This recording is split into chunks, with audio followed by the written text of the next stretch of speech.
Okay, everyone, thank you for coming back for another listen of the Agent Institute podcast. Today we're doing round two with our friend here, Lisa Jackson of the Jackson Realty Group. Lisa, maybe we could just get right into it and you could tell us a little bit about yourself and background and what led to Jackson Realty Group. Sure. Hey, hi, everybody. So my name is Lisa Jackson. I've been selling real estate for probably about 16 years. And from the day I got my real estate license, I knew I wanted to be a broker in charge. I knew I wanted to open my own company. And so I started out on this journey of getting all of my real estate classes taken care of that I needed to take care of, knowing that by the time I was done with my 3 years of being a real estate agent, I'd qualify as a real estate broker. Well, then I kind of got complacent, kind of got comfortable being just an agent selling real estate houses. And I did that for several years. I learned as much as I could. Anytime there was anything I could learn, I was constantly, attaching myself onto other agents that were successful and asking them how they did it and what were they doing that was different from what the unsuccessful agents were doing. I'd go buy an agent coffee. So I spent several years just, learning the business, the ins and outs. And I got to be to the point where I became the expert in the field and the agents were coming to me and they were asking me questions. And I thought, you know what? I really like this. I really love answering questions. I love solving problems. I love training and leading people. So that's what I did. I decided, you know what? Now's the time. I'm going to go ahead and open up my own brokerage. And here I am. Wicked. So, 16 years in the business is obviously, you're not a rookie by any means, but at what point of that 16 years did you know that it was actually time to take that next step and bring on your first agent or, bring on your first mentee, stuff like that? Yeah, really. So I started building a team years before I opened my own brokerage. So I was to the point where I'd never say I had too much business. I don't think there's a such thing, but I had so much business coming in that I didn't have a life. I had a daughter, I had a husband, and I still do, thankfully. And I think it's because I've built my team. But it was really difficult for me to go along the process of, showing houses every night, every weekend. And I realized at that point I need help. So I started off with an admin. I had an admin step in, started doing transaction coordinator, started managing my database. And that was awesome because I sold twice as many homes that year because I had somebody handling the backside paperwork and I was able to be out there in front of people. But then I still didn't have any time because that extra free time I took, I just put it right back into my business. And I feel like a lot of us kind of fall into that same cycle too. So it's important to have a good life work balance. So that's when I decided, you know what, let me bring on a buyer's agent. And I brought on my first team member and started giving her some of my deals, some of my buyers as I started getting them coming through. And that in itself, that was like the start of the actual team structure and environment when I was giving her my, the buyers, the extra lead flow that was coming in that I wanted to work, but I just didn't have time to work. And when I did that, I found I had more time to spend with my family. And I felt like I got a lot closer with my family. I was able to be a better mom, a better wife. I was able to cook meals for my family at home. So, and I was able to travel with them. Like there'd be times they'd go to the cabin without me, and do stuff without me. And that's no fun. I want to be right there with them. So that was good. So I built my team up, got to the point where I had several agents on my team. And I still kind of went back and forth, like, okay, do I want to own my own brokerage? I'm running a team, which is like my own little mini brokerage underneath another broker, right? But it got to the point where I like calling the shots. So here I am, got my own brokerage. I get to call the shots.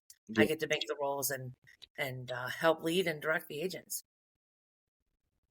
Makes sense. I think a lot of times people who bring on agents, even just mentorship and mentee roles, like they are coming from a point where they're overworked or, they have way too much on their plate and they're trying to find that work-life balance. I'm in my 9th year now, and I don't think I've 100% mastered that work-life balance, by any means. I think that's something that isolate to work on and I need to put a lot of effort into. But it's kind of the real estate in a way, like once you get good at it and you start hustling, you start doing more deals and you're starting a team, you start bringing on agents and they're doing deals.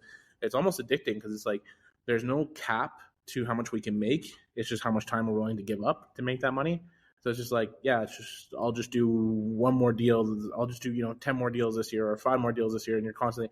Then you do those 5 really quick, and then I'll slow down, and you do those 5 really quick, and then you're just like, there's 10 more in front of me, and who's going to give up the money? Like it's just such good money for the amount of effort. Once you're good, I think once you're good, it comes a little bit easier. But yeah, for me, when I first started a team, it was I think it was year 3, so I was pretty quick into it, and it was a friend of mine that I played recreational sports with. He was on another team, having a bad experience, wanted to leave. The team was dissolving, and he's like, "Well, why don't you just start a team?" He's like, "You're a better trainer. You've helped me more than my team lead has." And I'm like, "Well, I just, I don't know if I have the leads." So I didn't have the leads enough when I started, which was probably my biggest mistake was like not leading with the leads. I didn't have enough to keep all of us busy.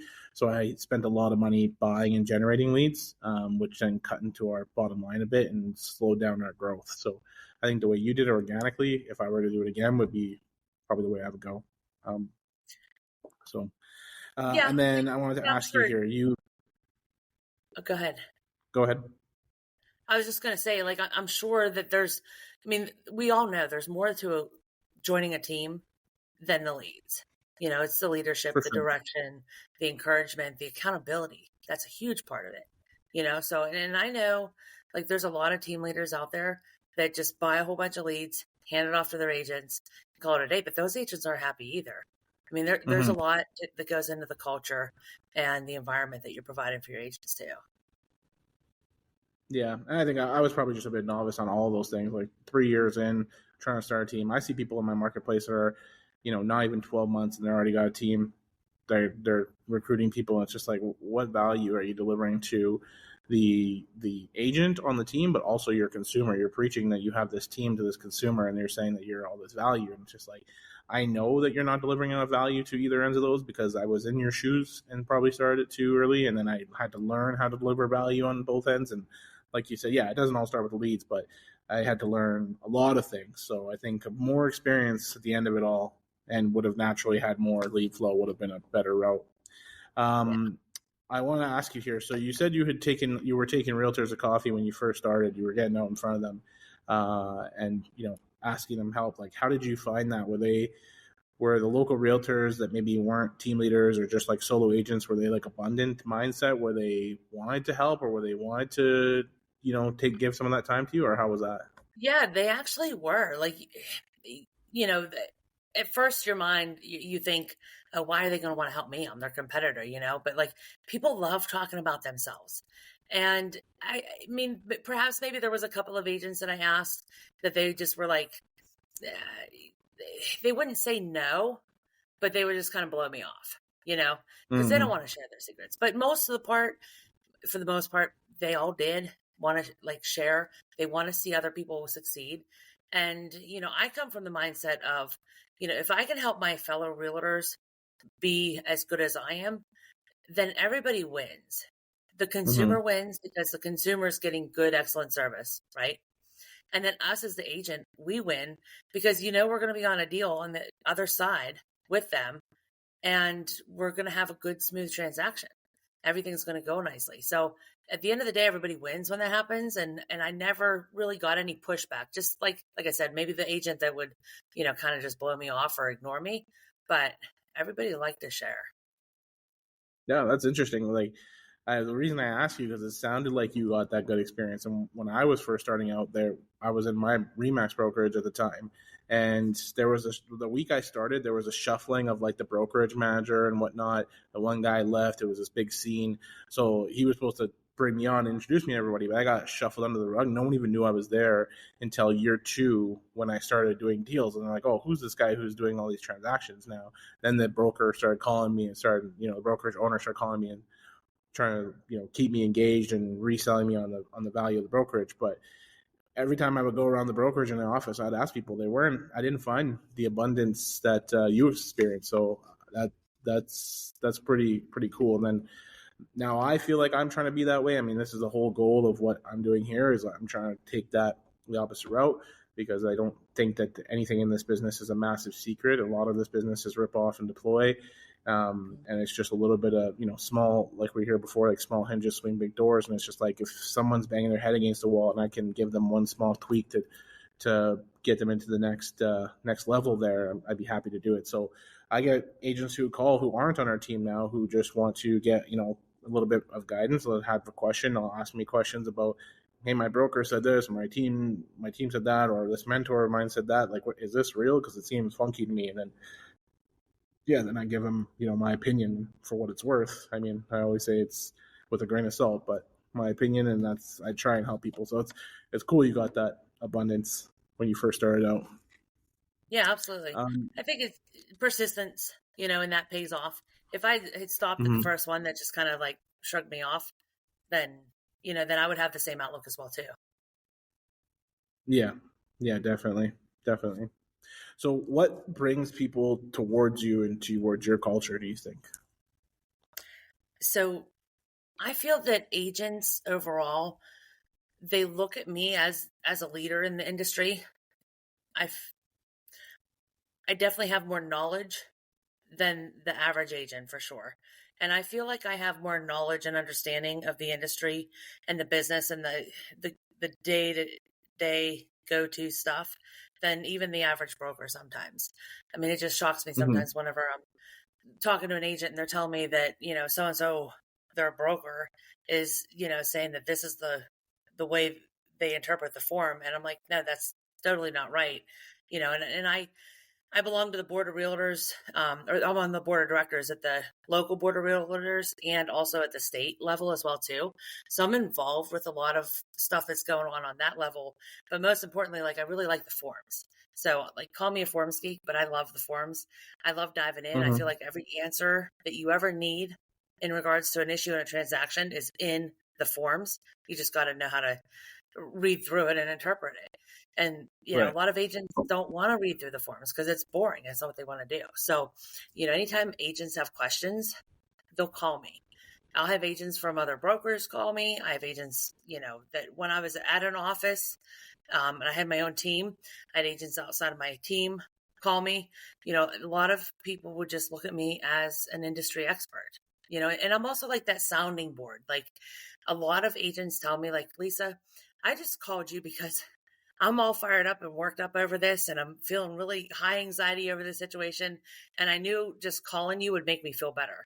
And just having that conversation and being that sounding board for somebody and reassuring them that, listen, at the end of the day, there's nothing that's going to happen in real estate that's going to be so catastrophic that it's going to, affect you that bad.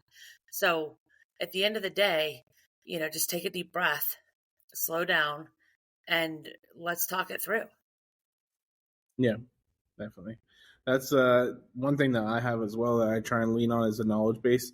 Like I came into real estate through the home building industry, so I not only do I know kind of like the ins and outs of the real estate and all that sort of things, then I have the home building background, which I think lends quite well to our team. They're often asking me, pricing on replacements after home inspections and stuff like that, and then it really helps with our negotiations when we're knowing some actual firm dollars and cents that we're trying to get off. So that's pretty cool. Now, I wanted to ask you, so what would you say for if there's a new agent or maybe, like a novice agent, been in the business a bit, what would be the number one thing you tell them to go out there and do to start generating new business right away? I mean, quite frankly, I'd tell them to join a team. Really. Back 16 years ago when I got into the business, I didn't even know what teams were. I didn't know what teams were for several years beyond that. It was probably 5 or 6 years into the business. And at that point, I was selling a decent amount of homes myself. But I mean, I think my first year in real estate, I sold 7 houses. Had I Mm-hmm. joined a team, I not only would have been provided the opportunities to sell more homes, but I also would have been Mm-hmm. able to learn what it takes to go get more business and how to build your business and grow and expand. I feel like I got a really slow start to that because I didn't have anybody that was able to like mentor me in that aspect as far as Mm-hmm. this is how you get business.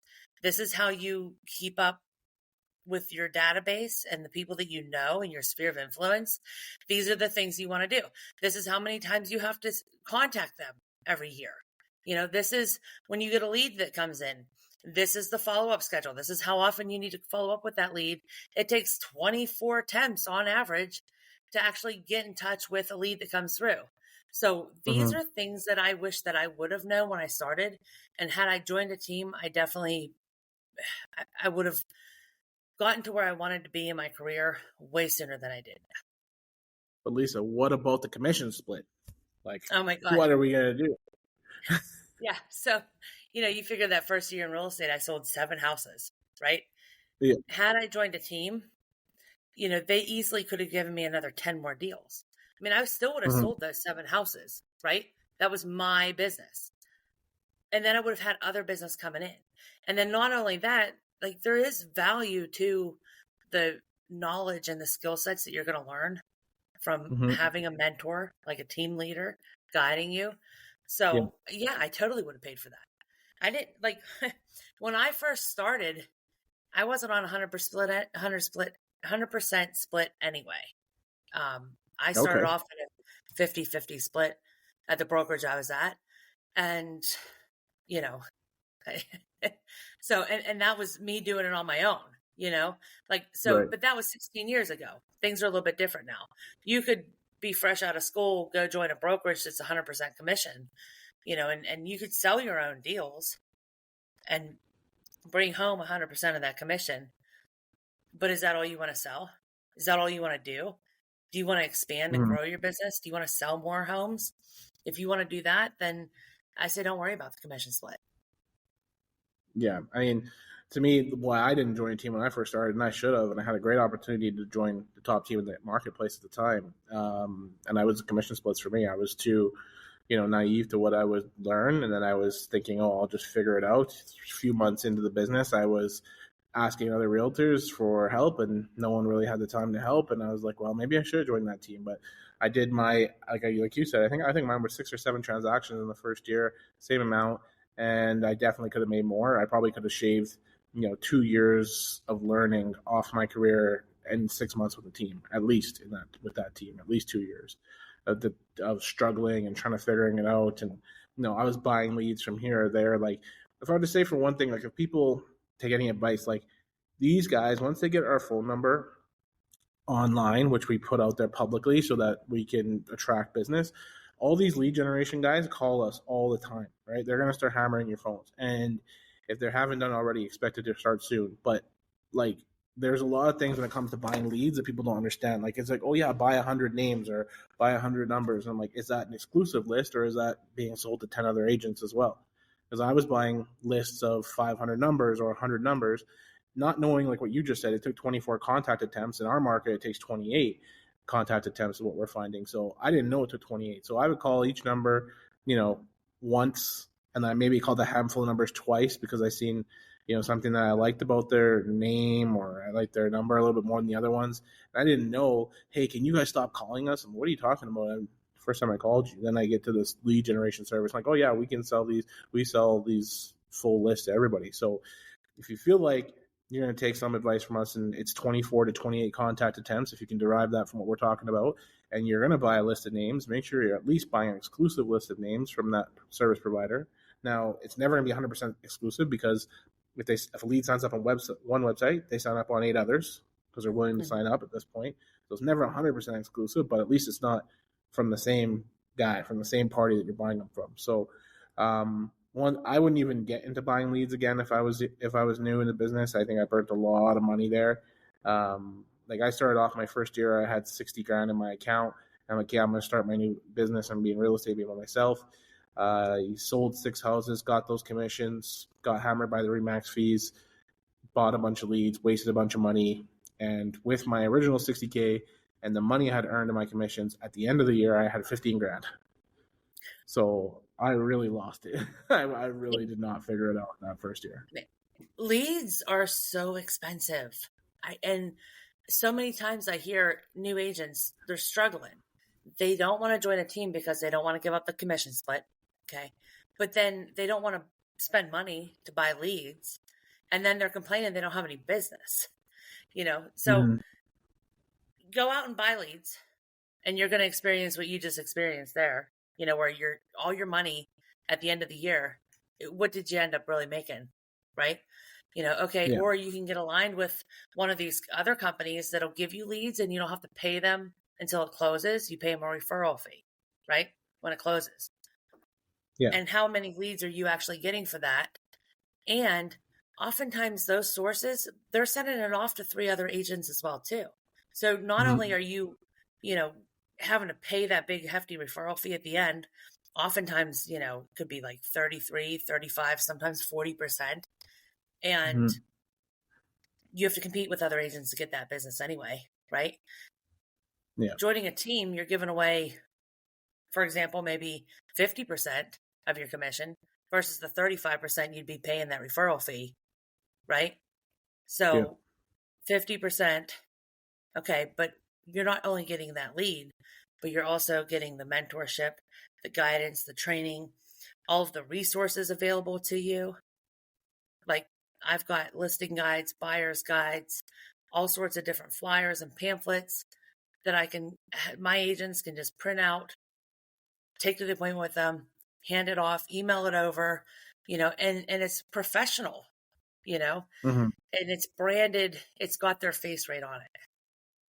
Yeah. So, What about, so one question that somebody asked me recently, and maybe I'll ask you and see what you think, but like if you had say $3,000 to your name starting in real estate, aside from paying, like say your bills are all paid, like where would you spend that $3,000 as far as investing it in your real estate business? wow.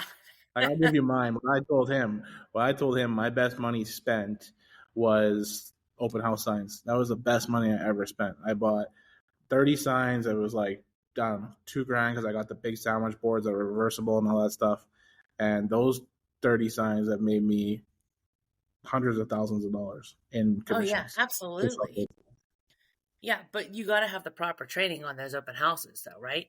Oh yeah, I bought Like you that can't just training. go That was and the next put thing. the sign up and sit the open house and hope people are going to show up because that never Mm-hmm. works, right? And that's why people say open houses don't work. But I mean, you're probably right there on the money. That's the best way you could spend that $3,000. When you asked me that question, I had no idea. Like I'm thinking, man, 3,000, that's not very much, but it does get you a heck of a lot of signs, right? So Yep. you sit these open houses, if they're marketed right and you're trained up on how to do them properly, there's no reason why you wouldn't be able to pick up 1 to 5 buyers at every single open house. 100%. I love open houses. I hear people say open houses don't work, and I swear if I walked in their open houses, they're watching Sunday football on the TV and just saying, "Yeah, go ahead, take a look, see ya." Like, Right. people are not engaged. They don't know how to lead capture at the open house. They don't have any hooks. They don't have any like proper marketing. Like the signs are only part of the battle. Signs are a big Yeah. part of it, but the only part of the battle to get people in the door. And just because they came in the door doesn't mean you're ever going to talk to them again. It can't be just a facilitator to the house. You have to engage them and Yeah. build rapport really quickly. So that other little bit of money that I got when I first started, and I spent that money. I had a little bit more than $3,000, but I bought Tom Ferry's open house toolkit or whatever at the time, and now I don't know if he has that out still, but that I tried to R&D as much as possible. Now a lot of it was to the U.S. market. It was like put your open house on this website and market it on Zillow here and this and that. I'm like, we don't have any of that being in Canada, so I basically got to take the flyer side of things, the open house sign side of things, and the sign-in sheet. And the sign-in sheet, I didn't even know I needed a sign-in sheet. But Oh my that God, I just found was out the other day some agents don't have people sign in. What is that? yeah, Like why would you waste all that time sitting in open house? Because you are wasting your time sitting in open house if you're not capturing any of those numbers coming in. Even if it's just numbers of the buyers that already have an agent and their agent's phone number so you can follow up with that agent. Like that's the very least of it. But still, like gosh, if you had 15 groups coming through an open house during a 2 period window, I guarantee you 3 of them didn't have an agent, maybe 4, right? Maybe even oh more. yeah, if not And more, if you're not if getting not those more. phone numbers, you don't have a sign-in sheet to get their phone numbers. You're just wasting your time. So what is your? I think that's one of the biggest struggles for people doing open houses on a team or off a team. It doesn't matter who you are. People are scared to ask for the info. What do you like to do as far as asking info? I know I give our team 3 different methods, but what do you like to? I hear from you. What do you like to do with that? Don't be afraid of it. Like, that's the first step. That's the biggest step. Don't be afraid of it. Like, I've never had anybody say, no, I'm not giving you my info. Ever. Mm-hmm. All these years doing all these open houses, never had anybody say, I'm not giving you my info. They might give me a fake email or a fake phone number, whatever, but they're giving me something, right? And the majority of the time, it is their real number, because very rarely do I call them and it's not them, you know? So Mm-hmm. really the big step is, don't be afraid to ask for that number. In my mind, I justify it by saying the seller requires me to get everybody's phone number. Right. Think of it from a liability standpoint. What if something happens, right? So, hey, let me get you signed in. So I introduce myself, greet them, tell them a little bit about the house, ask them what brought them into the open house. Okay. Because I want to know, did they see my sign and come in? Did they see it online somewhere? Did their agent tell them about it? Did you see it on social media? I want to know, like, what avenue is working in my marketing. So That's a just huge tip. casually ask them. Yeah, I just casually ask them, hey, what brought you in here? All right, well, when we get back to the kitchen, let's get you signed in. Mm-hmm. Okay, I usually have myself set up not right at the front door, but like in eyesight of the front door, and I've got the computer, Right. and I physically sign them in myself.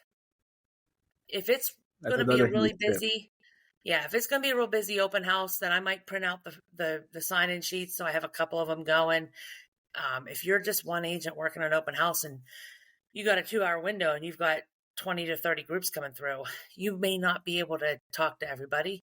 So at least you're able to give them a pen and a piece of paper and tell them to sign in. Yeah. So you gave a bunch of value there in like a 1 minute, 2 minute span. I don't even know if people need to listen to that twice, but like there's a bunch of huge tips there. One of the ones is making sure you're tracking where your traffic's coming from, so you know what to double down on and what to focus on more of. That's huge. Another one was positioning inside the home. I often like to say for our homes and the style that we're used to working, it's usually in the kitchen because the kitchen kind of sees everything. So I like to kind of set up on that kitchen island, kitchen countertop. But yeah, the positioning to make sure you can see the door and then you can see the hallways and the traffic points. So like, once a new group comes in, you're engaging them, but another group that's already in there is walking by you again. You can re-engage them multiple times throughout their transitioning through the home. And then the sign in through the computer, that one I had to learn the hard way. And I don't know why. It took me a few months to realize it, but one of the things I started doing was bringing an iPad. I had an iPad, and there's a lot of free sign in, sign up docs that you can find apps online, and it's just so much easier when they type it. Because when I give somebody a pen and paper, their penmanship is so brutal that like I was such a great lead. I've had so many times where it was such an amazing lead. I'm like, I'm gonna sell that person a house 100%. They want to work with me. We are driving. We're each other's people. And then I go and I look at their number, and it's like, is that 7 of 4? Is that 1 of 4? Is the 9 of 4? Right. Like, I don't know what. Yeah. Yeah. My last open house I did, I actually took my laptop with me. You could bring your Mm-hmm. iPad, but I'm not fancy enough to have an iPad. Or maybe I wouldn't say fancy enough. I'm not technologically equipped well enough up here to be able to have an iPad and a laptop and a smartphone. It's just too much. So I got my laptop. Does everything for me. I just bring it in and I pull up, right on our website. We have access through you have Sierra, right? So through Sierra, you just pull up the property address under your website, type in open house after it, and it pulls up this really nice open house sign-in sheet for you to just plug everybody in. You could even have them sign in. Yeah. I don't want to give anybody my computer though, so I'm very, very much in control of my computer. So I feel like if they're telling me what the information is and I'm plugging it in, they're more Mm-hmm. apt to be honest with me on that. Yeah. You know, Yeah. but So for me, there's a couple ways that I've that we train to do the sign in is one is seller request registration. And the seller request registration, it usually works. Like you said, you've never had somebody say no. I've had one time someone say no, and I felt like in that moment I wasn't really prepared for them to say no. So I kind of just stuck to my guns. I was like, yeah, seller request registration for anybody that's walking through their home, just to make sure that we have a record of it.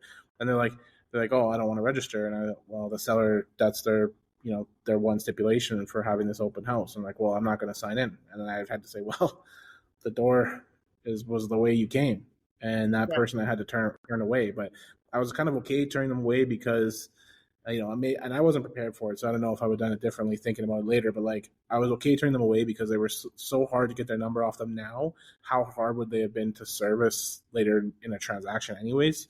So I was like, Yeah. let me just work the next person that came in. But Yeah. And if they really wanted to see that house, like if they were really interested in seeing that house, like if they were to put an offer in on the house, you'd get their information then anyway, right? So how serious were they? They, not serious. yeah, yeah. So that's like the tried and true. That one's probably the one that I would lean on first and foremost. Second one I like to do is the incentive based one, where it's like we're running a draw for half off a home inspection. So if you give us your information, if you'd like to put your name in for a draw, we're going to give you 50% off your home inspection when you purchase your home within the next 12 months. So Nice. they're telling me they're going to buy within 12 months, likely, because they're putting their name in for this draw, and they're all filling it out because everyone likes free stuff. And then when I get all their names and numbers, I go back after to my office, and the next day when I'm doing my follow up, and I'm calling every single person, congratulating them on their win because they all just won half off home inspection. And then for me, that That's was the brilliant. cost of doing business. I knew that. Yeah, my cost of doing business was $250. I knew that I would have to take $250 off the top of every commission I got just to pay for half off the home inspection. And then that home inspection, I had a home inspector that I was using recurringly, and they gave me a discount. So it wasn't $250, it was $150 because they gave me $100 off to get the Right. business as well, because we were kind of running that little game together. But yeah, like if I got 7 names in that bucket, there were 7 winners. Congratulations! And the only stipulation was that they had to work with me. And if they That's didn't want to awesome. work with me, that's fine. Yeah. Nice. So Yeah. I that love was it. one. Yeah, that was one that we use. And then the other one, my favorite one that I use now, and that's because I'm experienced and I like to build rapport fast, is I just talk to them. I just naturally build rapport. And at some point during the thing, I ask them, I figure out what they're looking for, what they're after. And I tell them I'm going to get some options to them either by text or email. And then I'll naturally get their email or their text from them, their cell phone number, so I can text them. And then when I'm like, yeah, so I can text you some options like what you're looking for. I just seen one house earlier this week with another buyer in the area. So then giving them some kind of reassurance or knowledge that I'm an area expert because I'm working in this area and I have buyers that are looking for the same thing they're looking for. I can shoot that listing over to you if you'd like to see it. And they're like, okay, yeah, go ahead, shoot it over. I'll be like, okay, what's your phone number? And they'll start giving it to me. And then when they're in the mode of giving stuff out, if you say and the next thing that you want, they'll just keep giving it. So I'm like, so what's your phone number? And they'll be like 1111111, and I'll be like, okay, and your email. And then they'll just be like, okay, emails this, and they just keep giving it. Like I just end your Nice. email. I don't even look up. I just okay, end your email, and they always just give it. Yeah. So I've found good Sweet. success with that too. Yeah, that's awesome. Well, I really love the idea about the half off the home inspection. So, like, does everybody know that everybody's a winner, or they think you drew No, their name? they think it's Yeah, one winner. Yeah, they all think it's one winner. that's awesome. Nice. I So mean, and cool. it's like you could do. The reason I picked the home inspection is because it's at the end, or like it's after I've already signed a buyer representation agreement. So like, there's a like, there's always the whole thing like we're taught through everything that when you first work with a buyer, they have to sign a rep agreement before you do anything. But in reality, it's very hard to get that done. And I find the younger the buyers, the less inclined they are to sign stuff because this generation is just not used to signing anything, and Hmm. they're very apprehensive of signing anything. So it's very very challenging. But if you're doing the home inspection with somebody, they've signed a buyer rep, so they're committed to you. They are pending on a property, so you already got commission. Almost 50% of the way there, getting paid on these people. So $250 off the top is nothing. But like I first did it with $50 Starbucks card. So then I And it called them, wasn't, congratulations. Well, then they wanted the $50 up front, yeah, right? So they're like, okay, yeah, cool. When can I come pick up my Starbucks card? And I was like, when do you want to see houses? Like, oh no, we don't. We got a realtor. We're good. yeah. Now, So what this, about yeah, how do you handle that? Like, I'd say that's one thing I struggle with is if the buyer already says they have an agent. Like, I struggle with, okay, do you really have an agent? Like, really digging in deep. oh Because, yeah, I want to yeah. respect that I trust what they're saying, right? But I know, like, half of them probably don't even have an agent. Yeah, and a lot of these people like they think they have an agent just because someone's sending them listings online, and they don't realize if they haven't signed anything, they don't actually have like an agent under contract. So when they're like, oh yeah, I already have an agent, and I'll be like, oh, and is that just somebody who's sending you listings online, or are you actively going out and seeing properties? And then like, oh no, like this person has just kind of been talking with them, and they've been sending me listings online. They've been calling me over the last 6 months. I'm like, well, I'm like, you probably haven't signed any agreements with them or anything like that. And they're like, no, no, no, we haven't signed anything. I'm like, well, I'm like, would you be open to, potentially discussing options if I were able to find you something that you like? And then they're like, yeah, we'd be open to it. If you can send us something, then we can definitely come take a look at it. Usually that's it. And if they're like, well, I don't know, like the person we're dealing with is really nice. You really like them. And I'm like, well, just by curiosity, did you interview for the position of your agent when buying your home? And they're just like, did I interview? Like, I always throws them for a loop. And I'm like, did I interview? I'm like, yeah, did you interview for the position of your buyer's realtor? I'm like, it is it's not a position that doesn't make, that makes a small amount of money. They do make money and they help you through the process. And you essentially get to choose who you're working with and the biggest investment in your life. So, you should consider interviewing. And I do ask that question because I know I would interview well. Now, if I didn't wasn't confident in that, if they asked me questions, I wouldn't know what to say. Then I wouldn't ask that question. Right, right. That's Yeah, awesome. Yeah, I yeah, like that. I think a lot of people struggle with that because I feel like if a buyer wants you to shut up or they don't want an agent to call them or bug them anymore, they just say, "Oh, I'm already working with an agent." yeah. All the time they always tell us they're working with an agent, and it's like, newer agents that come onto the team when I'm first working them through their script and role playing, they're always like, "Okay, thank you, have a nice day, thank you for calling." I'm just like, there's still so much further to go on that person that we're probably missing a deal here. So then Oh I'll yeah, I'll tell them to call them back a day later or 2 days later and give it some spacing. Usually they forgot we called them by that point, so we can go right. round two with the person. Nice. Yeah, Yeah, yeah. Or they have like 10 other agents already calling them. They don't know which one it is. yeah, they don't know who's calling them, who's Right. what. And we also have like with our CRM that we provide our agents, they have their phone number through the CRM and follow up us. So sometimes I'll say, okay, call them from your personal number, so it gives it a Different. break. Yeah. Yeah, like I'll say, call him the same day from your personal number, and he probably won't remember that he talked to you already. And most times Right. they don't remember that. Yeah. Yeah. That's gold.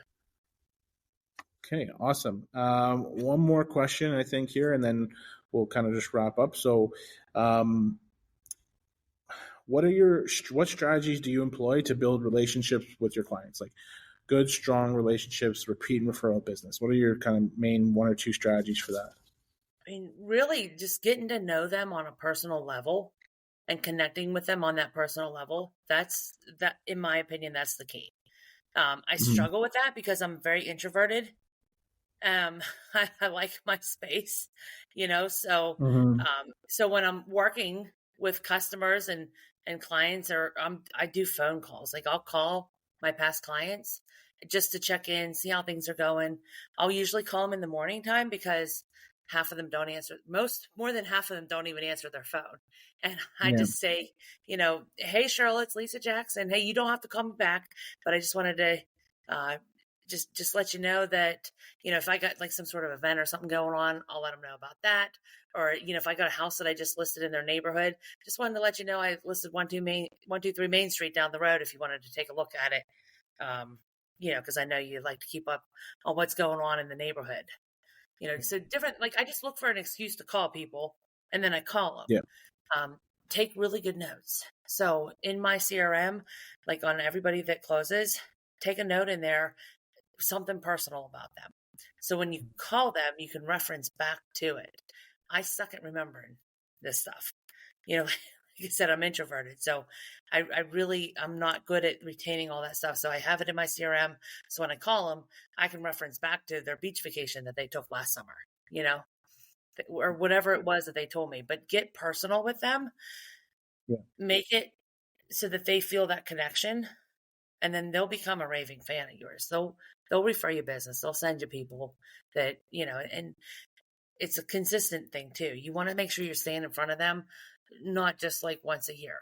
You know, a couple times Yeah. a year, even it's not enough. Like I like to say once a quarter, you're at least following up with your top A-list fans that, Yeah. you know, if they're coached properly, they will send you repeat business.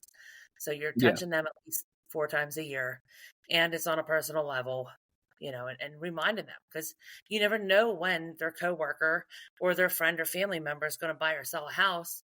And if they're not already, if they don't get working with a realtor when they first start looking at homes online, once they really make the decision that they're actually going to buy a house, that's when they're going to talk to their friends and family and say, "Hey, you know, I'm thinking about buying a house, or I'm thinking about maybe selling my house or moving or whatever the conversation is." And that's when you just happen to call them earlier that week, and they're like, "Oh yeah, you should call my friend Lisa Jackson. She sells houses. She sold my house. You know, she sold the house down the street because I told her about, you know, when I listed a house down the Yeah. street from her." Yeah. It's only what your success is. Yeah. Yeah. Yeah, so that's the biggest thing you just said is staying in touch with people. That's the number one complaint I think by like nationally when you look at like past clients that what was your experience with your realtor?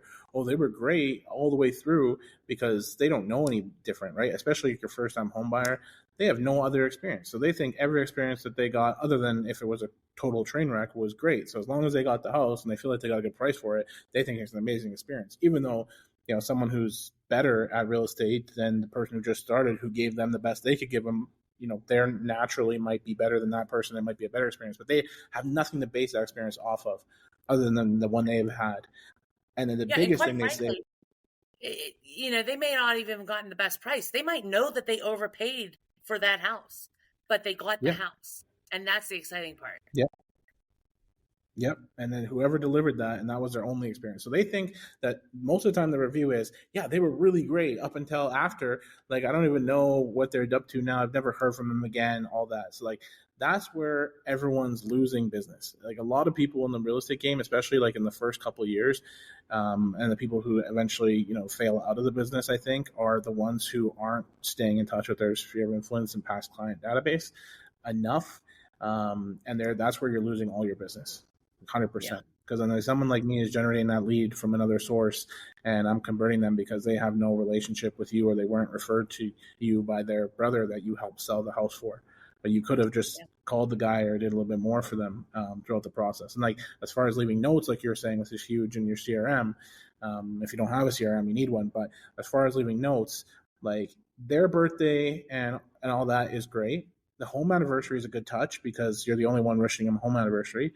But then, like, if you can go deeper, like their children's birthdays, make sure you have their children's names, their dogs, because people's dogs and cats, pets are all their children as well. Like all those little things like that. If you can remember yourself to write that down as you get the info, that would be huge touches. So if someone wishes me a happy birthday, I'd be like, oh, okay, thank you. If someone wishes my dog a happy birthday to me, I'd be like, whoa, like that'd be crazy to me.